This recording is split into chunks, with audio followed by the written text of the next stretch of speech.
Sinegep boten nyarosaken mbok emban kekalih kacarita gumuruh ing Wadyabala saking negaring Astina kang dipun pandheganing Patih Harya Sengkuni. Yen enjing bidal gumuruh saka jaraning negara kang peri pendhe munyong angkang Parwating kalencar enjing budal saka jeroning negara enjing budal saka jeroning negara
keponakku Kurawa kabeh Werhana dina iki ora ana pepalang mung kejaba anak-anak Pandhawa kang bakal ngalang-alangi anggonmu bakal boyong Semar Badranaya wah disingkirna kabeh anak-anak Pandhawa mangsa Pandhawa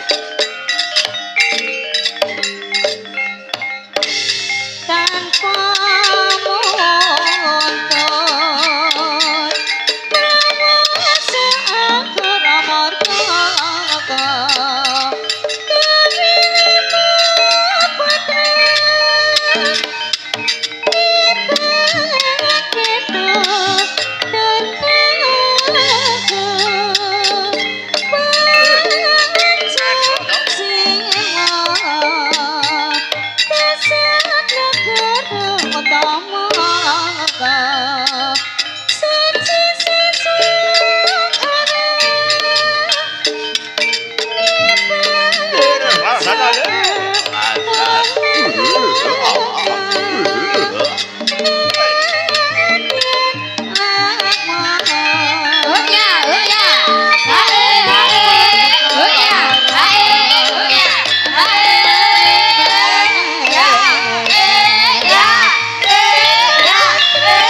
pangling Antarja Wajayajrata iya pancen bener pepalaking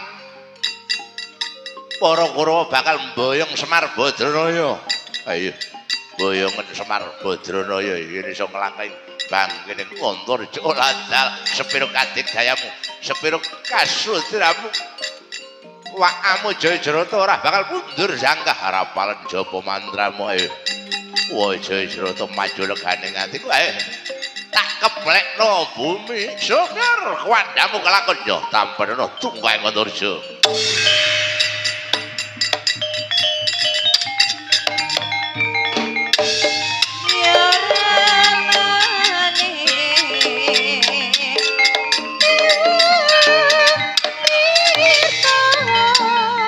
Astet.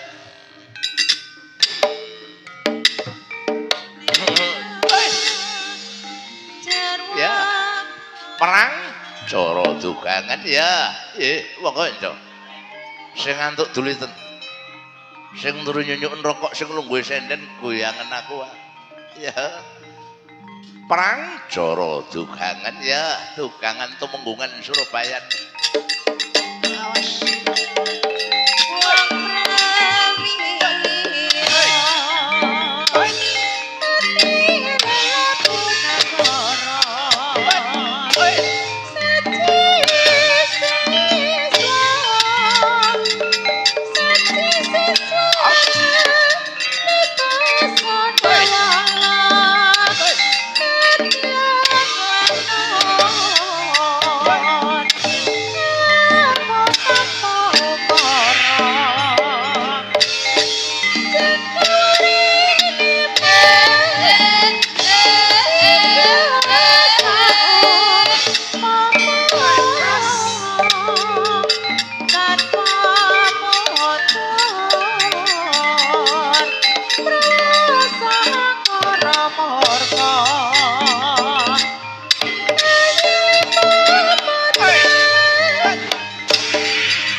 Ngantarja. Ayo. Beberan kasunyatamu. Wah, Jayarata.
Jadi cerita-cerita nek mboten Pak.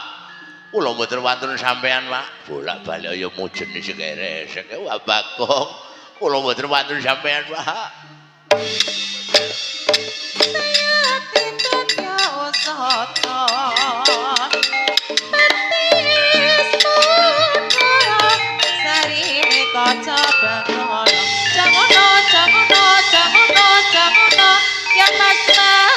aja ngono karo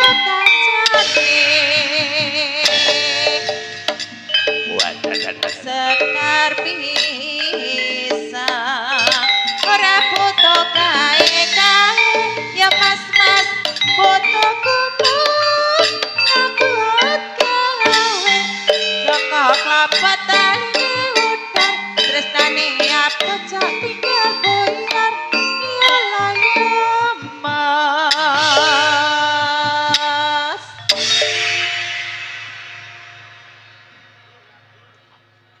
wadah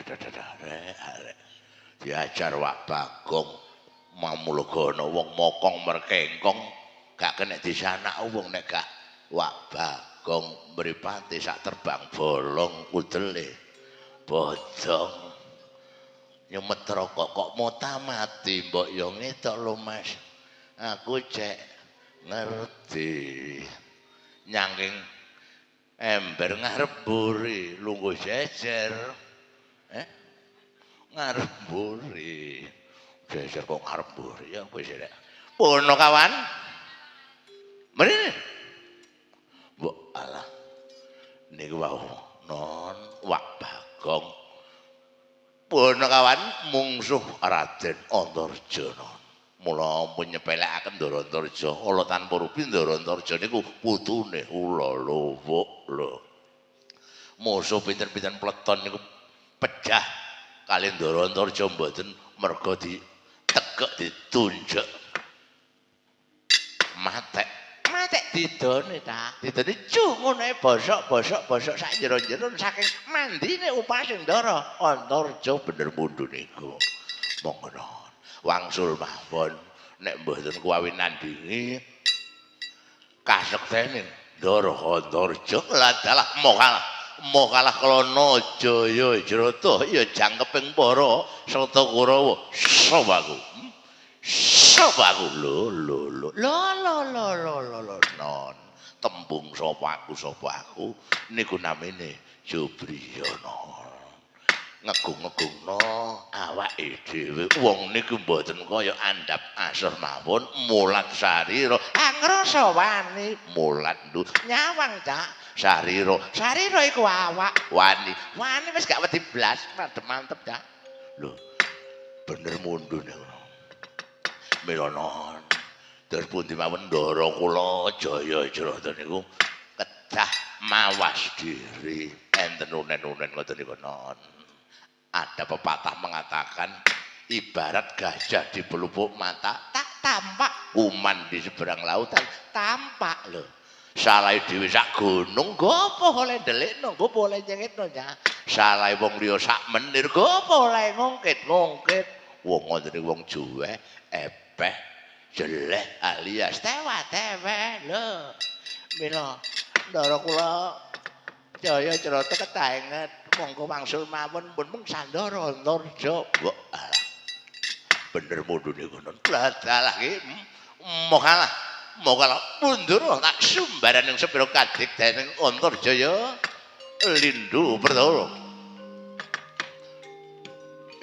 Antarja wong perang tak embakno sata yuda sata kewan yuda tarung cara pitik genten-genti ngabluk genten-genti jalu sepi santak sepuro ping pindho kala merta ping 3 ning rat pengadilan surga ginuga kinayu ngenajanto mangkrak kaya gelap ngadeka kaya wong sedeng peninggal sisip katragam kecandak Jaya Jrata sebetno bumi ajar balik marang ajal kamulanku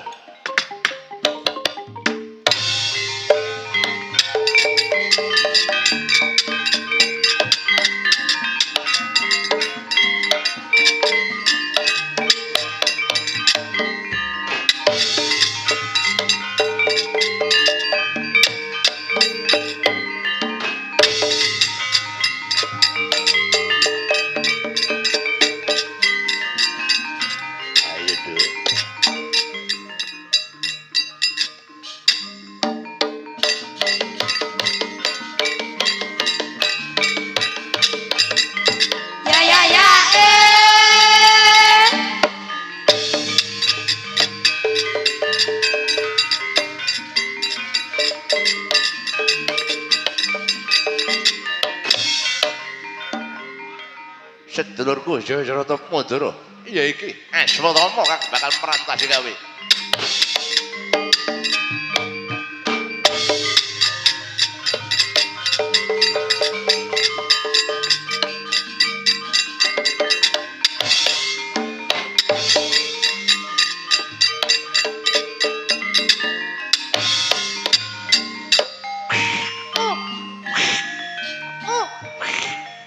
Latalah pedes edek enoman tak leboning kalampi senep tak boyong Semar Badranaya yen iso nglakaing bangkene Anoman Rama daya pati latalah mandi ucap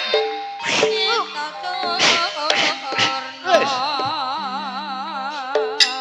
rada sesek titik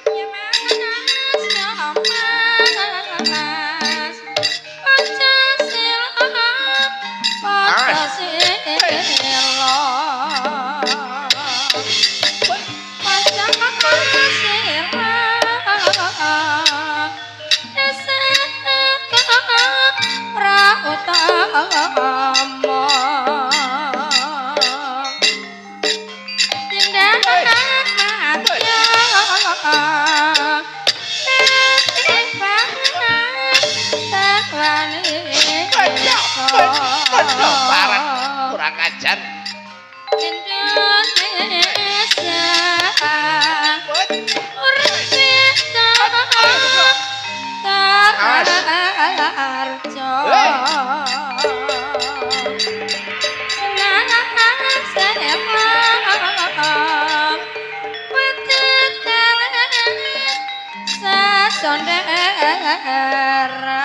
muter kaya dermolen ana bedhiange bareng awas Anoman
tak sebet bongkotan alis oh ngeneki sirahmu kalaken sigar parapat Anoman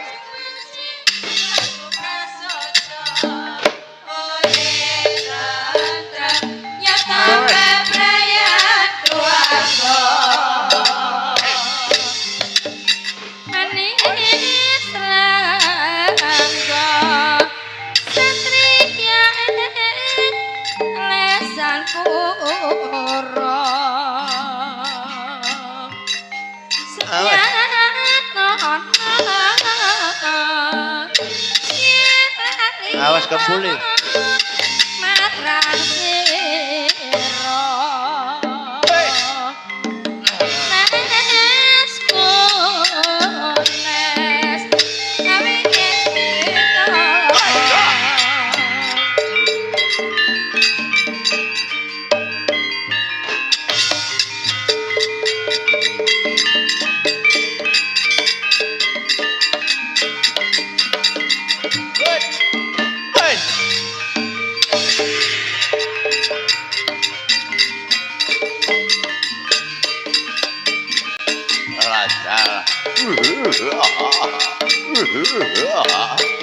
Rasa dali.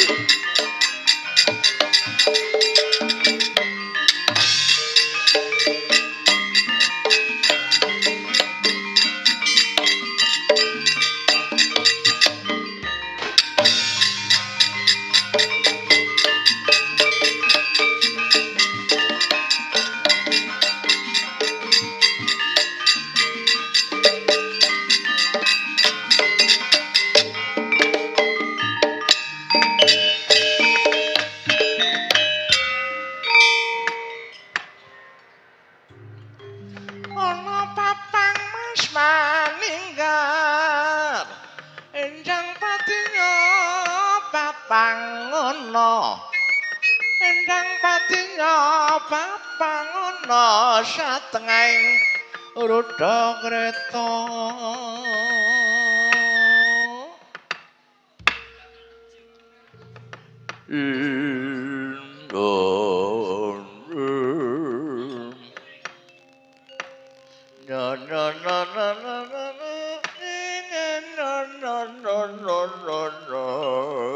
surga surgung Jarang kepangangan paling lambe abang semarai lambe abang semarai belajar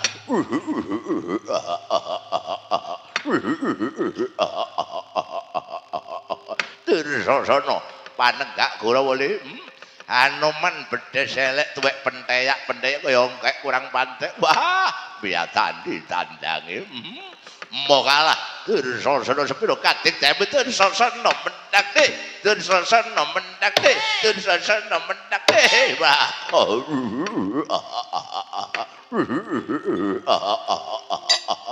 wah anak-anak Pandhawa dadi pepalang anggonku bakal mboyong Semar Badrana wah tak hontak-anting kelakon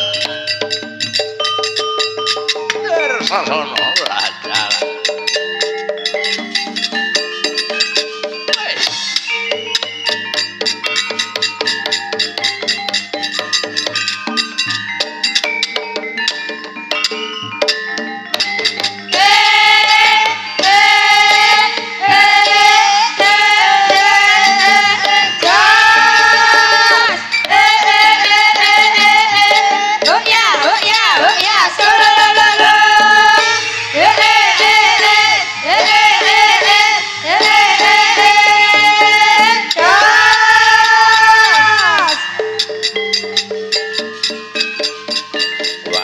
Anoman endi Hantarja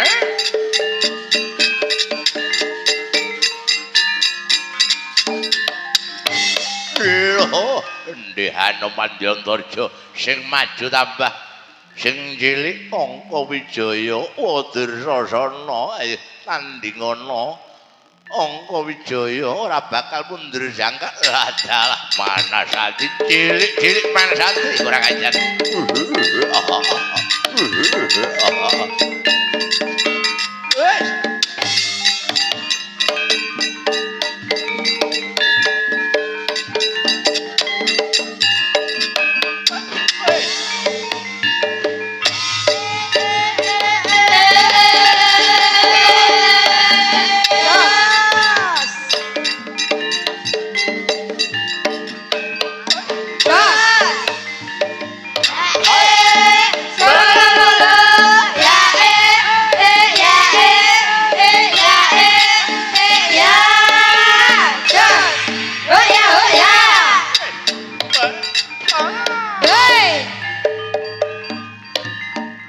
jare anak Janaka. Ngene jare anaking wong lanjure sak nayi merca padha wah angka bojo kecandak Dursasana tak cekel-cek tak tanting nyeng padha karo namping kapuk salombo. Wong kandha sata Kurawa sorak sorak. Kecandak. Awas.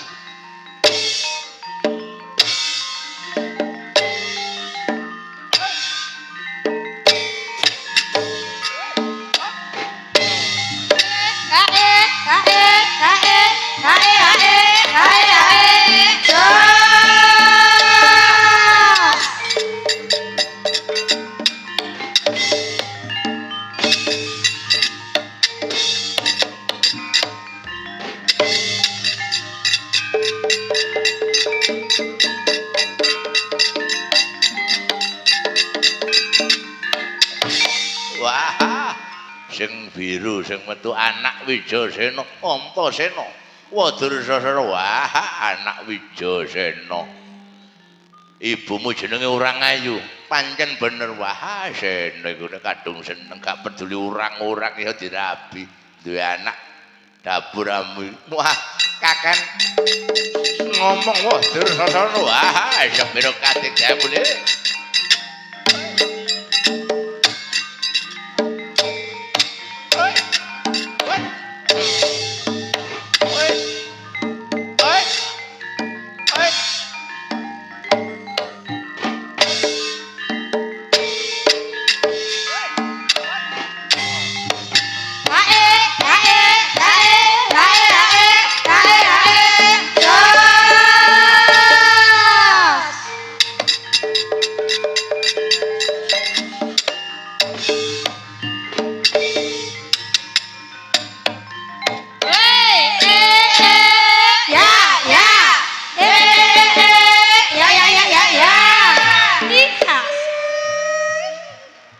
Intermezzo alias selingan. Ya, ramene perang Dursasana barek anak-anak Pandhawa kabeh. Kata mutiara yang saya dengar dari para sesepuh, hidup jangan dibikin sulit. Terasa ngantuk? Tidur. Terasa lapar? Terasa haus? Ya minum. Terasa tidak punya uang? Utang? Nggih. Oh, enak. Utang Bang Mekar. Dapurmu ngono. Ngono kok digedhekno. Gak etok-etok bendina gak tau leren. Tanggapan kok iso.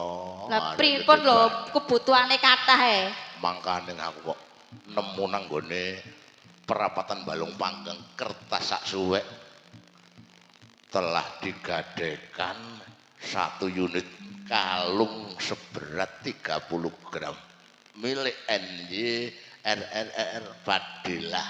Loh. Ya. Nggih, pun banget. Pun banget. Nggih. Kula isin mboten enten sing gelekno. Ngono. Nggih. Kono sing ijenan lan. Ijen kula. Masalah SGB lah. SGB malih. Oh, enten diluk nyelang. Apa SGB ku? Suwe kablas. Nggih. Ya. Mamula derek arek wedok ibaratin niku nek cara manuk utut nek diwaca ciri-cirine utawi katuranggane. Nek wong wedok niku condrane. Nek sine nomor 3 keng mriki, mbok alah. Niku wajah-wajah keibuan. Arek meneng pun masih wong lanang ngono ngene ngono tetep disayang saja sama Nur Fadilah. Oh, jelas. Wah, jelas pokoknya. Iyalah, niki wajah-wajah keibuan imbange kula niki sing lanang mriku sing wedok. Sing lanang niku mulih mboten enten sing digoleki mung kejaba nafkah untuk menghidupi keluarga. Kula niku kerja teng luar kota, mulih nanggone omah sapa maneh sing disambang nek gak istri tersayang ya, istri tercinta. Mulih tumuk tiba ngarep lawang tak dodok dok dok dok dok kung kung kung kung kung dok dok dok dok dok kung kung kung kung kung dok dok dok dok dok kung kung kung kung kung dok dibuka kalih arek sing nomor 3 pelan-pelan serek durung ngomong wis mesem dhisik barek tawa karo sing lanang. Mas, Kak Mimi amas. Masa ajur. Nggih niku derek. Wong wedok dambaan pria. Ngerti nek wong lanang niku pangeran katon yang harus diberi belayan kasih. Gak angger mangkane ana unen-unen jare. Gono critane wong wedok niku itu mentas dhewe tanpa wong lanang. Jare sapa wong aku adus wingi mentas dhewe kaya. Lah adus lambemu kok iso. Niku arek sing nomor 3 ing mriki mbok alah. Durung ngomong wis mesem dhisik. Arek ngoten niku cocok kangge ya pilihane wong lanang. Masih sing lanang niku turune ngebluk ya tetep disayang. Disayang. Pegel titik ya. Tak pijeti Kang Mas. Masuk angin titik. Tak keroki. Kademen titik. Tak kemuli. Esuk pengen adus ya Di. Tak dusi. Godhokno. Nggih tak godhokno banyu sik, terus tak adusi. Terus kan bubuti ngono. Tak bubuti pisang. Rupang sapu pitik potong tak kae pokok arek iki. Siji malih karo arek nomor 1 ing mriki. Niki tepak serok, gak tepak ya. Serok imbange kula niki sing lanang. Wis sing lanang iku melasasi. Alah, ya. Mulih bekerja non jauh di negeri seberang pulang menghampiri sang istri. Lawang tak dodok dok dok gung gung gung gung gung dok dok dok dok dok gung gung gung gung gung dok dok dok dok dok gung gung gung gung gung dok dok dok dok gung dibuka kali arek nomor 1 gelodak karo sikil pisan bukae berajak musawangan niku kok nyamang dalange Lah apa mulai? Iki lho rek kok iso Enak dalange cuma jejer. Lebih Ya. menjiwai. Iyalah Dik, wong jenenge kakak iki. Aduh, mari kerja ya apa maneh ngambiri wong wedok, metuk wong wedok bae ya. Digawekno anget-angetan ta kok. Apa? Jaluk apa? Anget-angetan. Kalau memburi ya kalau LPG telumploken ngono. Ngono iku. Bisa. Kelakuane. Masa. Nek kak kon kekno anget-angetan tah. Wong jenenge kakake pegel mari kerja luar kota bae kon kekno seger-segeran, Dik. Wong lanang kok cerewet, mari njaluk panas-panasan. Saiki adem-ademan. Memburi ya kono lho. Tak celup-celupno nduk jublang ngono. Kon seluruh mbok jublang. Bisa. Masa. Apa tak lebono kulkas, tak awetno. Lak kaduken wae. Nek gak adem-ademan panas-panasan Dik wong kakak mari jamu bae kon semayane apa-apa. Iya Mas lali. Kono Mas menjeru. Lemari telu kalau gotongan. Mari jamu kon gotong lemari. Za rumangsamu gotong sapa aku ngono ta. Gak level. Mbok lambe dipencuk mbekan. Buka lawang karo sikil. Gelodak berajak ta kae apa iso. Asline mboten ngoten kok. Ngono kok Kak, sing lanang gak ngensu. Mangkane tambah kuru.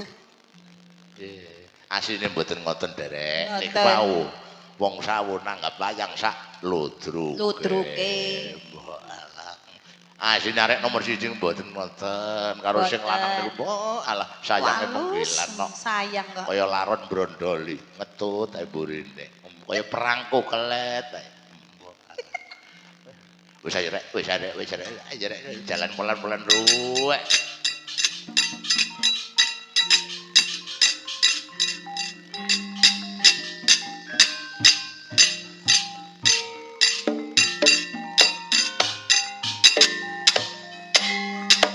Apem dudu pekes dudu.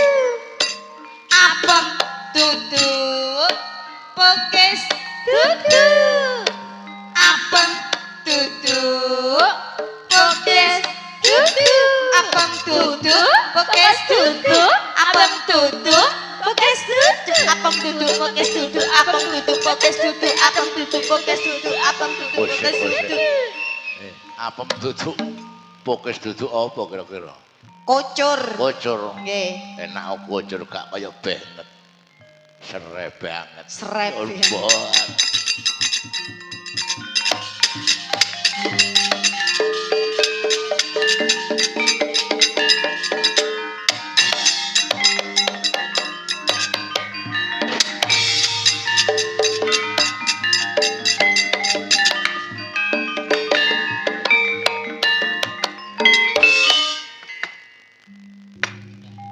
Tatarana kalaning boyo pindha maya pindha jenar sengkanyo arga tetali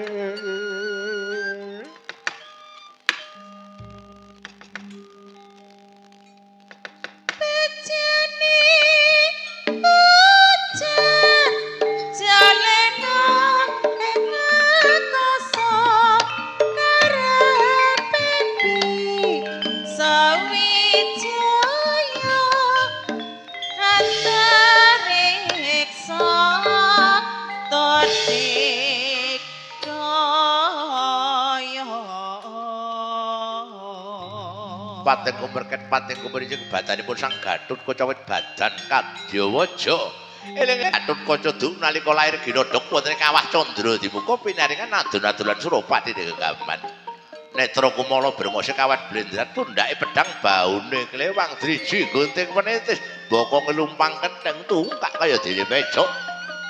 Sang Gatut Kaca duweni kotang Antakusuma daya perbawaning bisa mencethat tanpa lar meletik tanpa sutang loro samping suket kalanjana bisa meruhi mungsuh saka kadohan telu trumpah madu kacer ngungkulana papan angker iso dadi tawar kaping papat caping basuna yaitu udan ora kawudanan yaitu panas ora kepanasan kaping 5 sabuk badhong kalpika nambahi kasantosane pesat ana ing dirgantara tandange pundhut golek kebat kaya dene kilat keset kaya dening tatik sak Gatut Kaca kaya bledhek pungsu ketiga.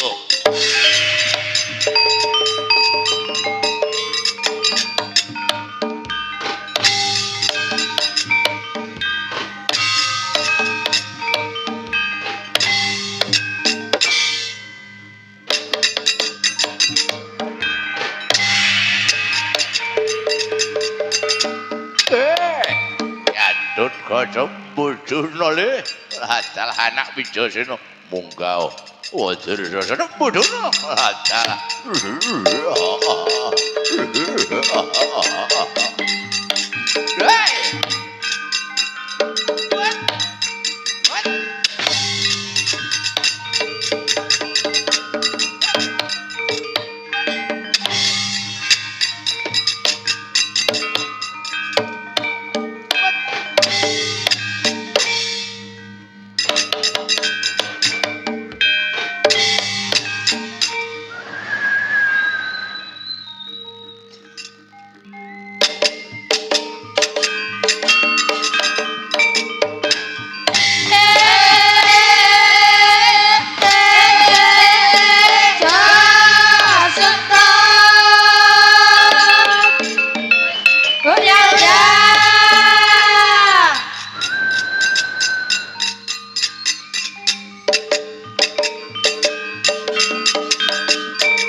wayange wis tumampak lampak kliya-kliya kairing gendeng ayah wanci pelok wolu saron pekinge nyata kathok kampung ngungkung gendeng cidure gata sikra kawan rampak wayange wis tumampak lampak kliya-kliya kairing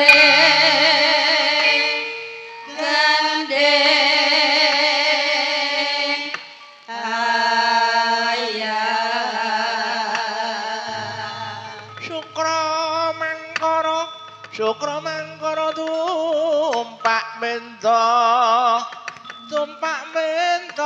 tumpak mento diteken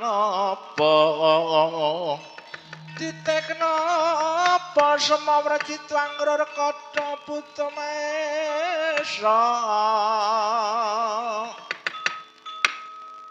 Aduh, belain-belain kaya sapudaring pelataran ya kaya gabah sinawurwana. Para Kurawa Rahana kang menang babar pisan musuh anak-anak Pandhawa kang den pandegane Anoman Rama Dayapati.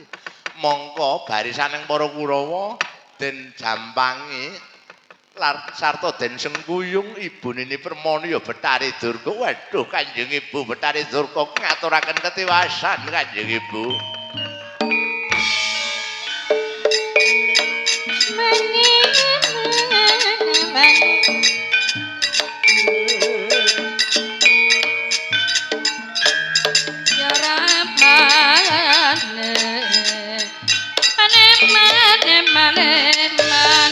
Sisa kromo ya remane dewe lorotan ing sisa kromo Padang kumlaring surya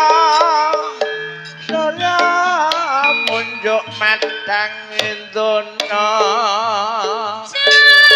citra prisa sama tindak jujur kanggo tomo kenes nenes wicarane karwa nendra anten tajem polatane karwa nendra nalendra yaksa ngalang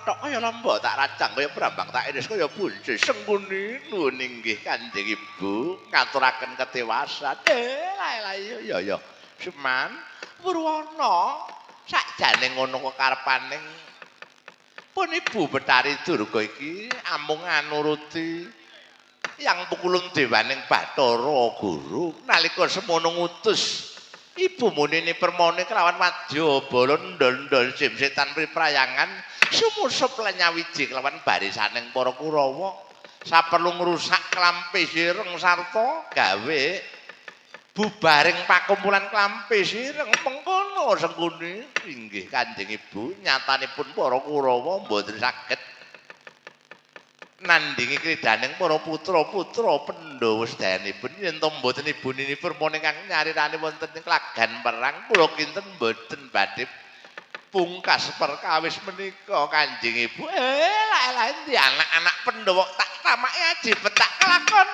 endang jeneng sira.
ngono Anoman tak petak kelakon. Deh. Wis. Wis.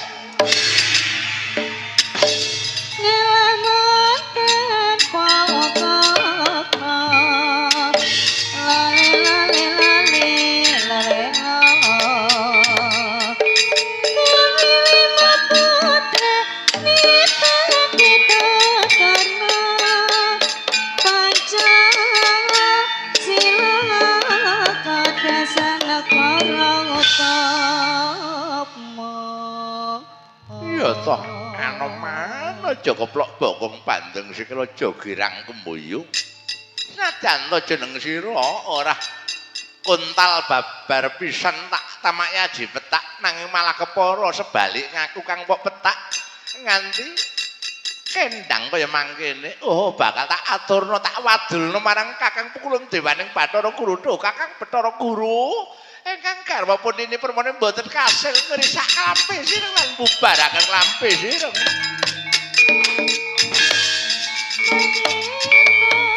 Maneman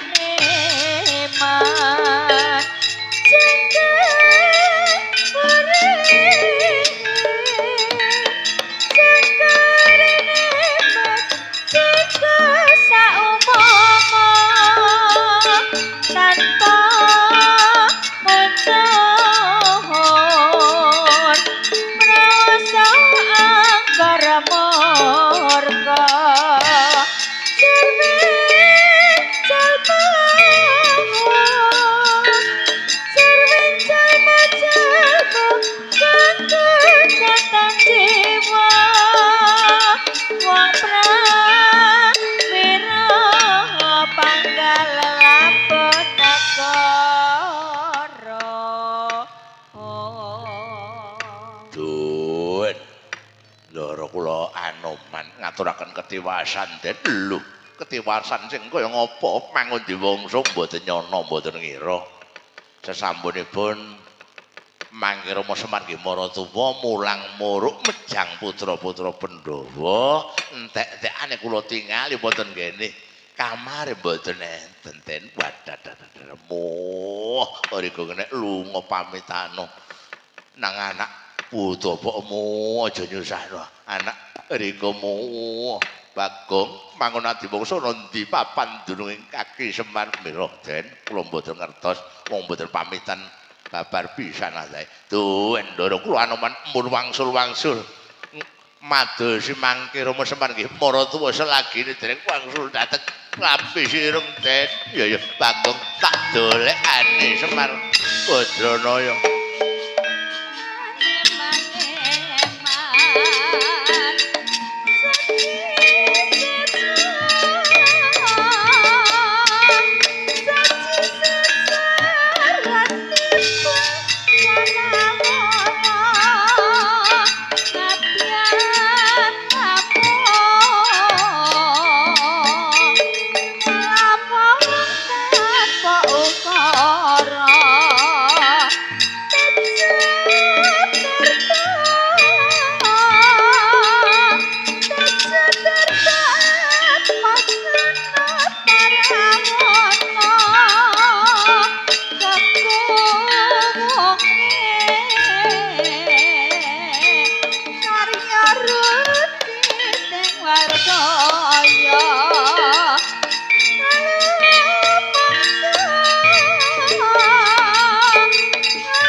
Wilahing sekarang bawana langgeng ngono niki Kakang Pukulun ambek kamu nyenen kemis kerenggosan lonjong memes tumungkul ning karsaning pun Kakang ngono niki Kakang Pukulun kapun kono bilih anggen kula semusup dateng barisaning para Kurawa saperlu ngrisak klambi sireng bakal mbondo Kakang Semar Badranaya tanpa kasil babar pisan malah kepara para Kurawa nggih barisaning Santa Kurawa dipun obrak-abrik kelawan putra Pandhawa ingkang titindihan Anoman inggih pun Rama Dayapati Kakang Wulun ya toh Uma yen kowe mangkon ora kandhek tekan sakmene putra Nulun Bathara Brama Bathara Indra Bathara Penyarian Bathara Sukra ora ana kang tak arani babar pisan ayo karek lampit krungkat kimpul tumurun ana ing Mercapada klampi sireng kudu dibubarno Kakang Semar kudu nampa pidana nuri mangisa kendhawuh nuri mangisa kendhawuh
aja tumeka nek tumeka aja nganti tumama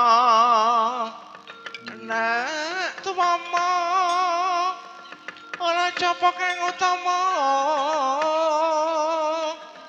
japanira dalang sejati tibakno samudra kidul tibakno samudra kidul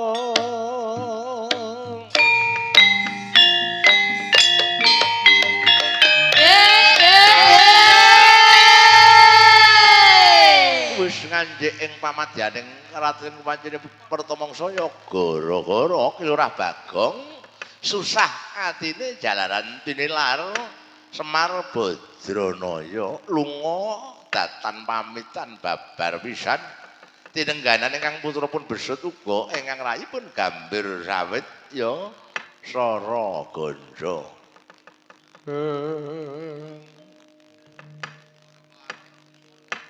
Yen Cinandra Candranira sang mangun diwangsa dalah ingkang putra besut apa denipun Sara Ganja. Kacu-kacu iki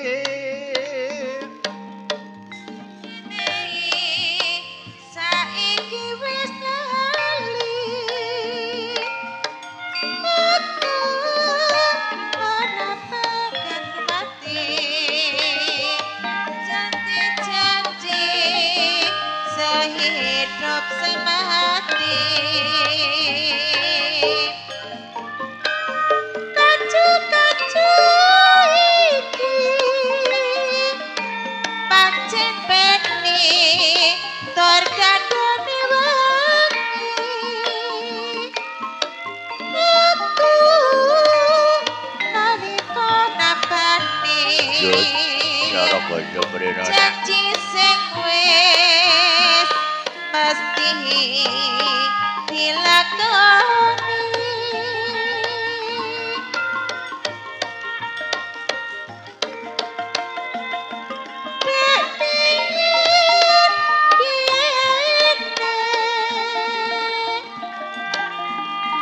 jarene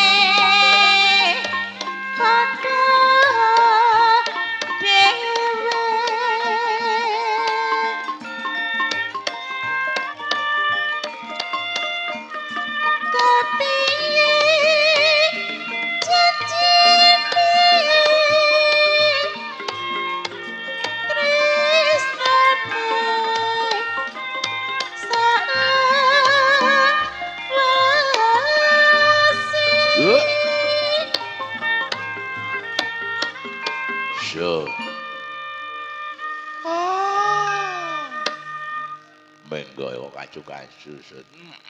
Arang-arang ngene kok. Ya. Patete penyuro Pak bengek iki. Kacu-kacu iki nyandang wading ana jroning ati. Lala. Aku mongkari nyibani mokyo dadi pangli uring ati. Sud, bener Sud. Sud, sini, Sud. Iya Pak, aku bener tak kelakon maneh Pak.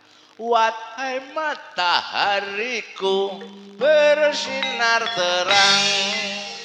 Burung menari-nari bergeria, para petani pergi menggarap ladang, memasak pagi-pagi sambil berdendang.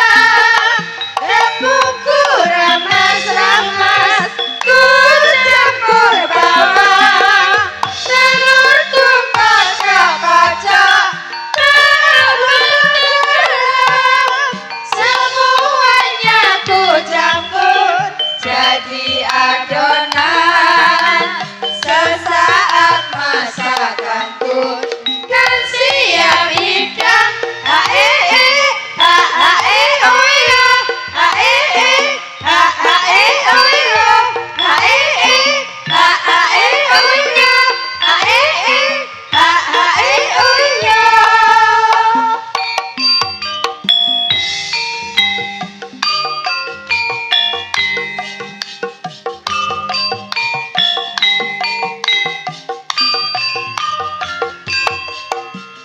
Oh, ah, oh, ah, oh. Oh, oh.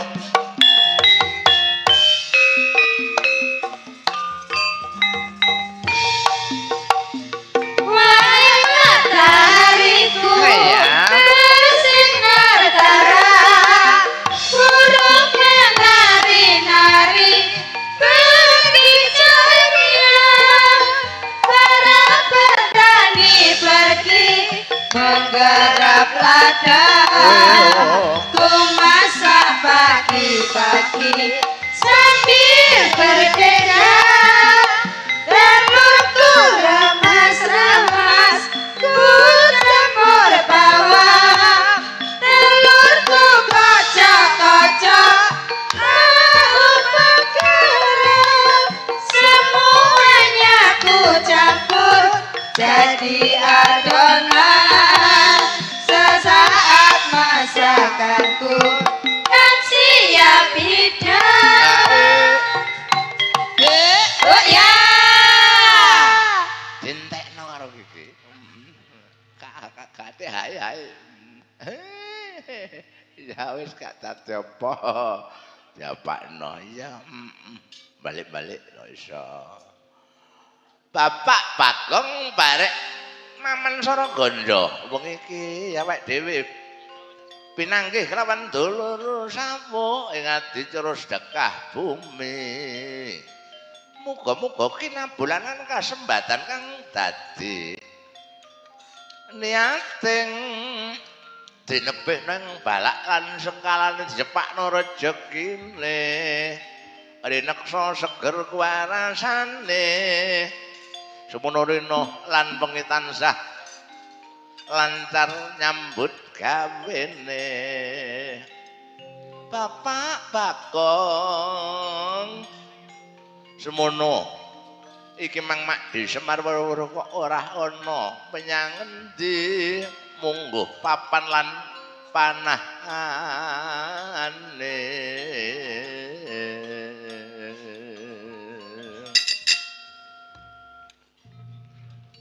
Iya Sud Mbuh Makdimu Semar kemang weruh-weruh lunga gak pamitan. Yo anjene niate Makdimu Semar iki utama kepengin mene sembur tutur lan uwur-uwur kanggene para putra Pandhawa kabeh ya anak-anak Pandhawa kabeh. Iya, Bapak Bagong iki mang nganti cara Koro. Oke, Sud. Masih ada waktu sedikit untuk disampaikan yaiku tembang kangge persedulur kabeh. Mendudah mutiara yang terpendam lawasan. Oke. Apa kira-kira ya berlima untuk berjoget ria apa lagon gendinge Salome. Satu lubang rame-rame cara Pasundan tapi kita sajikan dalam bentuk baru kanggone piantun lawas-lawas iki seling Pak. Oke, ingat Sud. Iki biasane kanggo tandaan biyen. Gak bajing luncat goyang kerawang es lilin tok ya Pak iga. Nah, sih akeh. Iya, ono daun pulus ono mojang priangan. Mojang priangan apal damar iku sing apal mojang priangan. Balung. Ya. Iya neng roro monom nonom cira cima cinem roro monom nonom cira cinem malu rociro lulu monom cinem malu nem ro nem ro monom ro ya ayo Mbak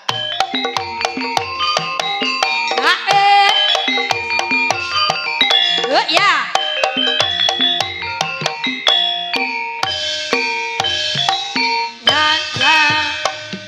kamot ngene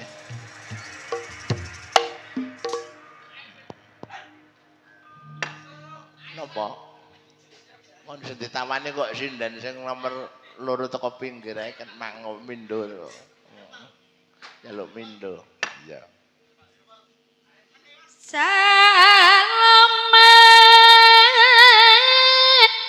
Salome salubangku rame-rame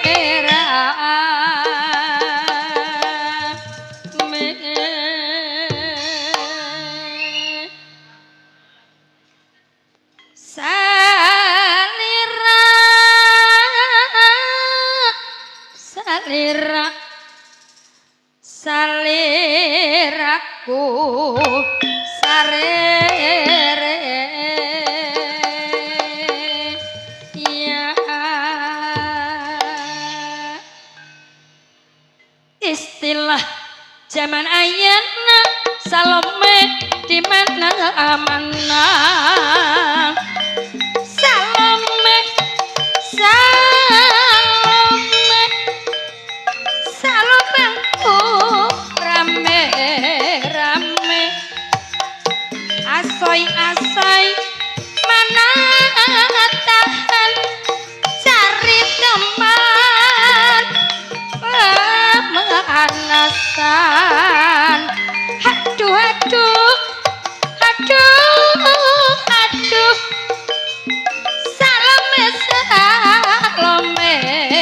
Salome salubangku